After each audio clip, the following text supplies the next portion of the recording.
რაზე მუშაობს კოალიცია? პარიზში გამართული სამიტის შემდეგ მსურველთა კოალიციის სამუშაოს სამი ძირითადი სფერო გამოიკვეთა. პირველი უკრაინის შეიარაღებული ძალების მუდმივი მხარდაჭერაა, რასაც კიევი და ევროპა რუსული აგრესიის შესაჩერებლად უსაფრთხოების მთავარ გარანტიად მიიჩნევენ. მეორე სრულიად ახალი ძალის შექმნას გულისხმობს, რომელიც უკრაინულ მიწაზე განლაგდება. მესამე კი ევროპის კონტინენტის თავდაცვის უნარიანობის გაძლიერებაა. სულ ცოტა ხნის წინ ევროკომისიამ თავდაცვისთვის 800 მილიარდ ევრომდე ახალი ინვესტიციის მობილიზების წინადადება წარადგინა. ჯერჯერობით დამატებითი უსაფრთხოების გარანტიის სახით. ახალი სამხედრო ძალის შექმნის მიზნით წვრილის შეტანის ვალდებულებას მხოლოდ საფრანგეთი და ბრიტანეთი იღებენ. როგორც ემანუელ მაკრონი აღიარებს, ამ საკითხზე ერთსულოვნება არ არის. ზოგ სახელმწიფოს ჯარისკაცების გაგზავნის შესაძლებლობა არ აქვს, ზოგს კი პოლიტიკური კონტექსტი არ უწყობს ხელს.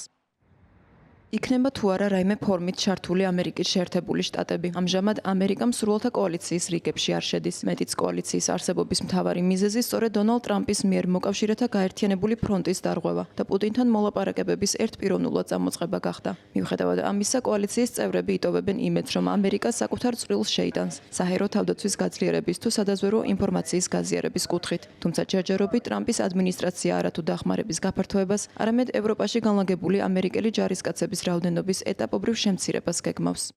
რა ელის კოალიციას, როგორც უკრაინის პრეზიდენტი ვოლოდიმირ ზელენსკი აცხადებს, კოალიციის წინაშე რამდენიმე მნიშვნელოვანი საკითხი დგას. ეს არის ის, თუ რომელი ქვეყნები გაგზავნიან ჯარისკაცებს კონკრეტულად, სად განლაგდებიან ისინი და როდის ცეცხლის შეწყვეტის შეთანხმების ამოქმედების დღიდან, თუ მხოლოდ მაშინ, როდესაც ომი საბოლოოდ დასრულდება. მოსალოდნელია, რომ ამ საკითხებს ევროპელი ლიდერები მომავალ შეხვედრაზე განიხილავენ, რომელიც 4 აპრილს უკრაინაში არის დაგეგმილი. ზელენსკის თანახმად ეს იქნება კოალიციის პირველი სიღრმისეული შეხვედრა, სადაც იმ სახელმწიფოთა ვიწრო წრის მაღალჩინოსნები შეიკრიბებიან, რომლებიც მზად არიან უკრაინის ტერიტორიაზე ამა თუ იმ ფორმით განათავსონ სამხედრო ძალები.